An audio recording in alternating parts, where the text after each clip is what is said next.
Graça e paz aos amados, Deus seja louvado, agradecidos somos em todo o tempo por mais um dia de vida.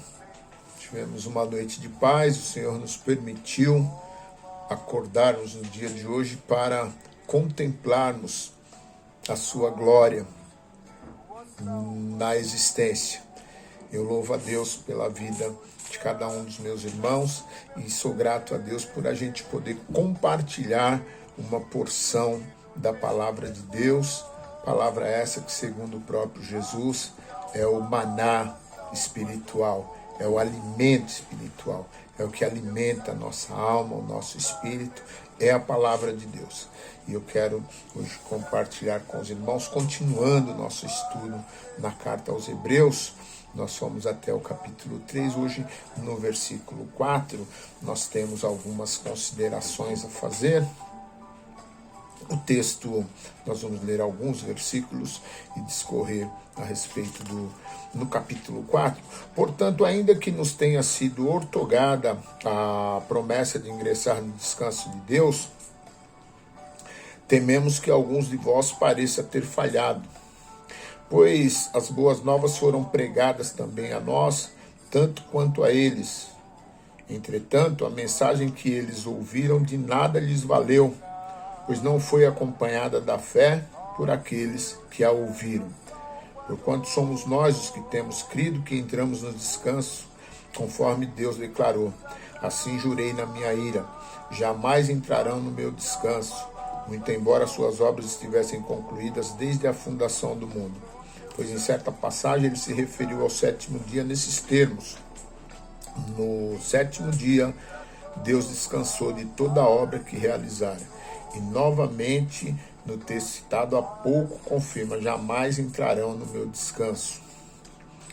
Portanto, considerando que ainda faltam alguns para entrar, e aqueles a quem antes foram pregadas as boas novas não ingressaram por causa da desobediência, determina Deus uma nova oportunidade e a chama de hoje, ao declarar muito tempo depois, por intermédio de Davi, conforme o que já fora proclamado antes.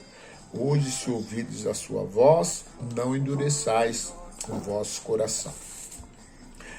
Capítulo 4 está tratando do descanso sabático dos crentes. Mas nesse capítulo 4 da carta aos Hebreus, há aqui uma indicação que é muito necessário que nós tenhamos total compreensão de responsabilidade.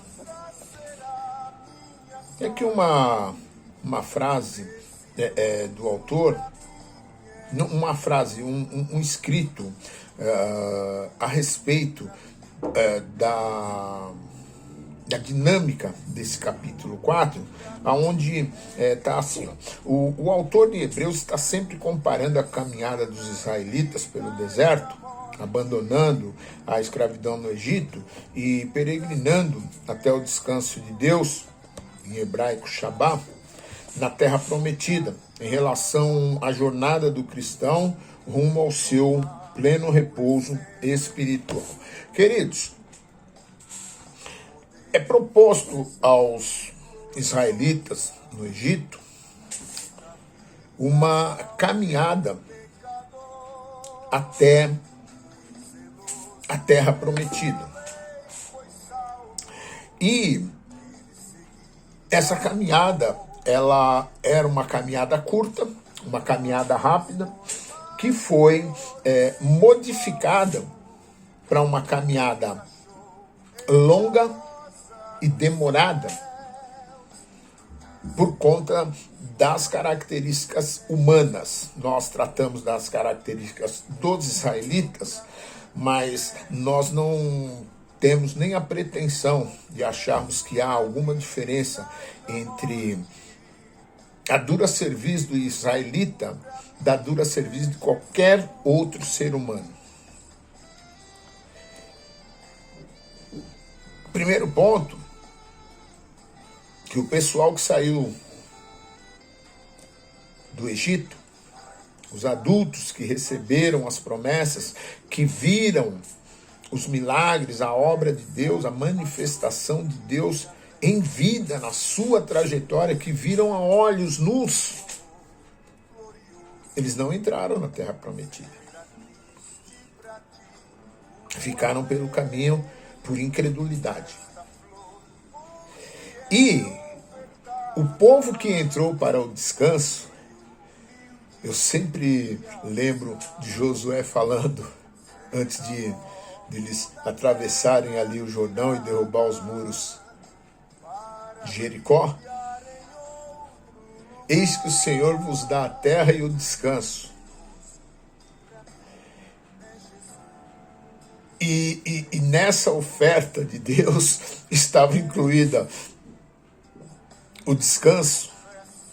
Em primeiro lugar, irmãos, eles entraram, e a gente vai ver Israel durante alguns anos tendo várias batalhas, várias guerras para se apossar da terra. E às vezes as pessoas falam: mas eles não iam entrar para o descanso? O descanso diz respeito ao fato de que eles iriam guerrear para tomar posse da terra, mas o descanso era saber que a vitória estava garantida porque Deus era com eles. O descanso não queria dizer que era para ficar deitado na rede. Era para tomar posse, mas sabendo que a vitória era garantida. Esse é o descanso que Deus deu para eles, e é o mesmo descanso que Deus dá para nós, para os seus filhos. Descansar no Senhor é saber que Ele está conosco nas várias batalhas que a gente tem. Esse é o descanso do servo de Deus. Hein? Capítulo de número 5, Cristo supera a antiga aliança. Nós estamos aqui voltando ao teor da elevação de Cristo aos rituais da antiga aliança. A antiga aliança era a aliança da lei, e aqui o autor ele traz a eminência de Jesus acima. A aliança que Jesus inaugura, a aliança da graça, ela é superior à aliança da lei. Porquanto todo sumo sacerdote, sendo escolhido dentre os homens, é designado para representá-los em questões relacionadas com Deus, a favor da humanidade, a fim de oferecer tanto dons quanto sacrifícios pelos pecados. Ele é capaz de compadecer-se dos que não têm conhecimento e se desviam, considerando que ele mesmo está rodeado de fraquezas. E por esse motivo deve oferecer sacrifícios pelos pecados, tanto do povo como em seu próprio favor. E por esse ninguém, portanto, toma essa honra para si, senão quando convocado por Deus, como aconteceu com Arão. Desse mesmo modo, Cristo não buscou para si próprio a glória de se tornar sumo sacerdote, mas foi Deus quem lhe declarou: tu és meu filho, eu hoje te gerei. E revela em outra passagem: tu és sacerdote para todos sempre, conforme a ordem de Melquisedeque. Durante seus dias de vida na terra, Jesus ofereceu orações e súplicas em clamor e com lágrimas, àquele que o podia salvar da morte, tendo sido ouvido por causa de sua reverente submissão. Mesmo considerando o fato de ser ele filho de Deus, aprendeu a obediência por intermédio das aflições que padeceu. Até o versículo 8. Aqui nós tratamos então da aliança nova de Jesus para com os hebreus e com todos os povos, sendo essa aliança da graça, ela também superior à antiga aliança. A gente vai sempre recordar que essa carta aos Hebreus está mostrando a superioridade de Jesus a todos os rituais anteriores, aos anjos, ao sacerdócio, à aliança, Jesus superior. Amém? Louvado seja o nome do Senhor. Nós fomos até o 5. No próximo vídeo nós tratamos a partir do capítulo 5. Amém? A partir do capítulo 6. Deus abençoe a todos.